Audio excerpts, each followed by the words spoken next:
Halo semuanya, hari ini kita mau bahas materi ya. Ini materinya yaitu tentang berbagai jenis reaksi larutan elektrolit. Oke, yang akan kita bahas pada hari ini semuanya tentang jenis-jenis reaksi ya. Jadi teman-teman jangan langsung pusing nih, oh ini kan reaksi-reaksi kimia nih, susah nih, enggak.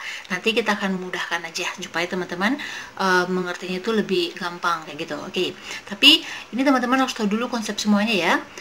Jadi persamaan ion itu teman-teman harus tahu dulu. Jadi persamaan ion itu merupakan suatu cara pemaparan reaksi kimia gitu yang melibatkan yang namanya larutan elektrolit. Oke.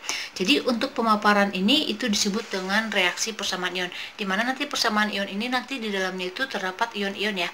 Jadi nanti ada istilahnya ada ion bersih dan ada yang namanya ion penonton. Oke, nanti kita akan jelaskan atau kita kasih contohnya yang mana itu gitu. Jadi satu lagi nih teman-teman harus tahu lagi konsepnya nih. Jadi dalam persamaan ion itu, yang pertama sekali yang harus teman-teman harus ingat dan tahu konsepnya ini, bahwa kalau dalam persamaan ion, zat elektrolit kuat itu dituliskan dia sebagai ion-ionnya. Jadi bakalan kita ionkan kalau dia termasuk elektrolit kuat. Sedangkan kalau dia elektrolit lemah, oke, ini tidak bisa diionkan dan dia akan tetap dalam bentuk molekul atau senyawanya.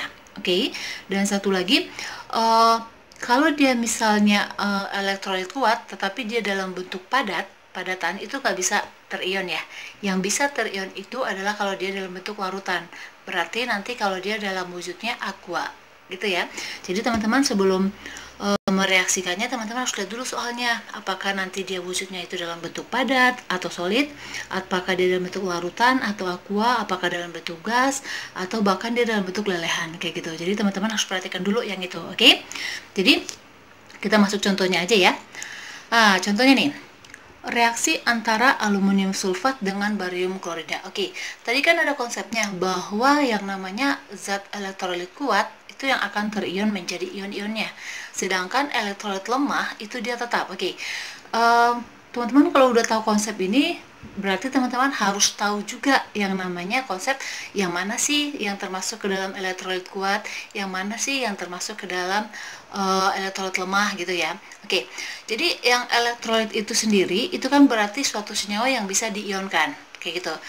Terlepas yang namanya dia kuat atau lemah, itu teman-teman harus ingat lagi bahwa kalau dia termasuk elektrolit kuat atau lemah itu bisa jadi nih termasuk dari asam kuat, basa kuat, dan garam. Oke, jadi garam itu kan dia campuran dari asam dengan basa ya.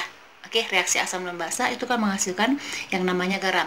Jadi kalau garam di sini dia bentuknya kuat, termasuk elektrolit kuat, itu kalau dia berasal dari asam kuat dengan basa kuat. Oke, kalau teman-teman masih lupa nih apa aja yang termasuk ke dalam asam kuat dan basa kuat, teman-teman cari aja ya di search di video-video sebelumnya udah ada nih saya buatin bagaimana cara ngafalin untuk yang larutan elektrolit yang asam kuat apa aja, basa kuat apa aja gitu. Jadi untuk memudahkan teman-teman mempelajari materi ini, teman-teman harus hafal yang itu asam kuat apa aja dan basa kuat apa aja gitu.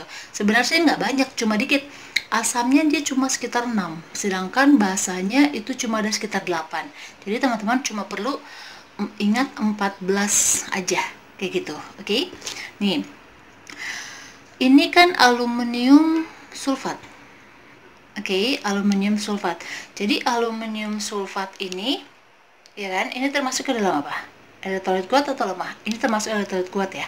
Oke, jadi walaupun ini Al itu kan dia termasuk aluminium ya. Kalau misalnya dia dalam bentuk basa kan aluminium hidroksida ya, dia termasuk ke dalam basa lemah. Tetapi ini berasal dari asam kuat yaitu asam sulfat H2SO4. Jadi ini termasuk ke dalam termasuk ke dalam garam kuat atau elektrolit kuat. Oke. Terus yang ini BaCl2. Oke, ini nih. Ini kan ada wujudnya ya. Ini dalam bentuk aqua. Berarti ini bisa diionin. Oke.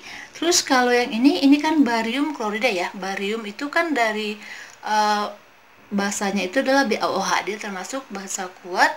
Cl ini dari HCl juga termasuk dari asam kuat. Berarti ini adalah elektrolit kuat. Oke. Dan dia wujudnya dalam bentuk aqua. Berarti ini bisa diionkan. Oke. Terus yang ini Ba itu barium kan dia termasuk elektrolit dari basa kuat kan, sedangkan SO4-nya ini juga berasal dari asam sulfat, itu asam kuat. Tetapi ini tidak bisa diionkan. Kenapa? Karena di sini dia bentuknya dalam wujud padat, S, solid. Oke, berarti ini tidak terionkan.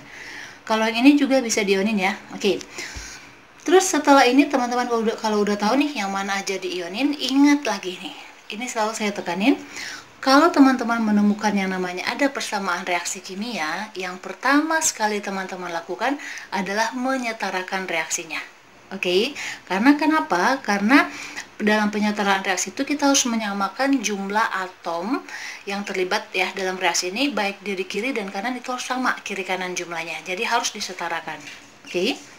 Jadi ini kita ionin dulu ya. Ini berarti diionin. Teman-teman pasti bisa dong mengionkan kemana? Oke, ini ya. Ini kan indeks nih 2. Berarti di sini Al-nya ada 2 nih dia. Oke. Oh iya, sorry, saya salah tulis nih. Ini SO4, ininya 3. Oke, berarti di sini Al-nya ada berapa? Ada 2 ya. Berarti ini kalau kita ionin ya, 2Al. Terus Al itu dia plus berapa? Terdapat pada golongan berapa gitu kan? Jadi kalau teman-teman udah hafal table periodic sih udah lebih gampang lagi ya. Oke, untuk ngafal table periodic juga udah ada di video sebelumnya. Cuma teman-teman cari aja, udah ada nih cara ngafalnya gimana per golongan. Oke, kalau misalnya teman-teman lupa, nih. Jadi muatan dari Al ini itu adalah indeks dari lawannya. Jadi kan ini Al nih. Indeksnya lawannya kan adalah SO4 nih. Jadi muatannya dia itu adalah indeks dari lawannya. Ini adalah 3. Oke, jadi Al 3 plus. Oke, terus ditambah ion apa lagi? Sini SO4. SO4-nya ada berapa? Ini kan dalam kurung ya. Dalam kurung berarti dia ada 3. Berarti 3 SO4.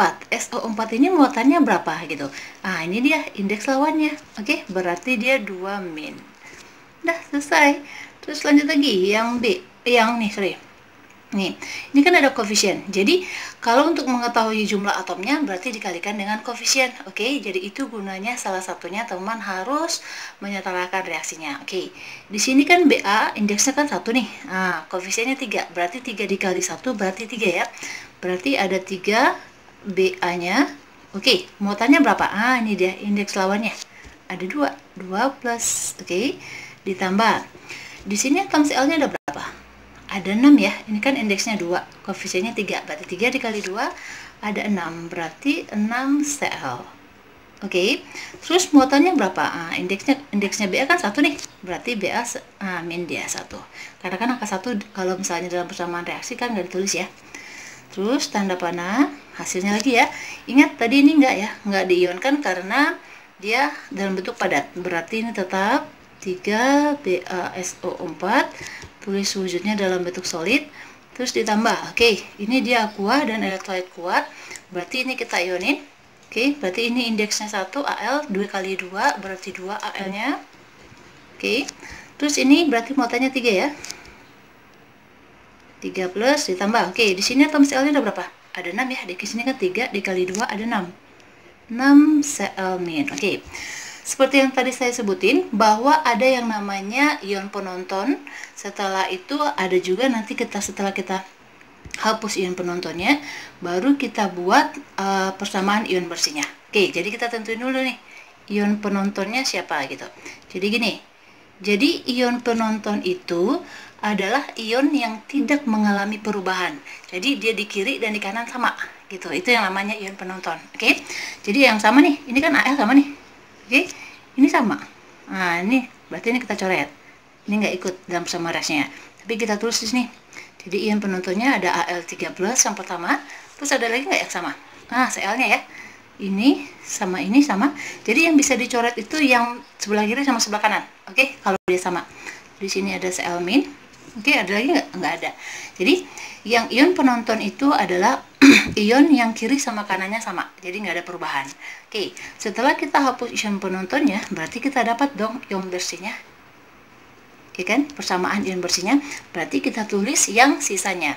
Berarti 3SO4 2 min ditambah 3Ba2 plus, nggak ada lagi ya, baru kita buat persamaan reaksinya, baru 3 BaSO4 dalam bentuk solid. Ini dia.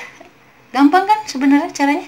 Oke, mudah-mudahan teman-teman bisa ngerti ya. Ingat, yang dipelajarin itu adalah konsepnya dulu pertama sekali. Kalau teman-teman udah tahu konsepnya, nanti kalau misalnya gurunya ngasih soal yang berbeda atau misalnya kasih senyawa yang berbeda, teman-teman semuanya udah bisa kayak gitu. Oke, tetap semangat belajarnya walaupun kita masih tetap belajar dari rumah.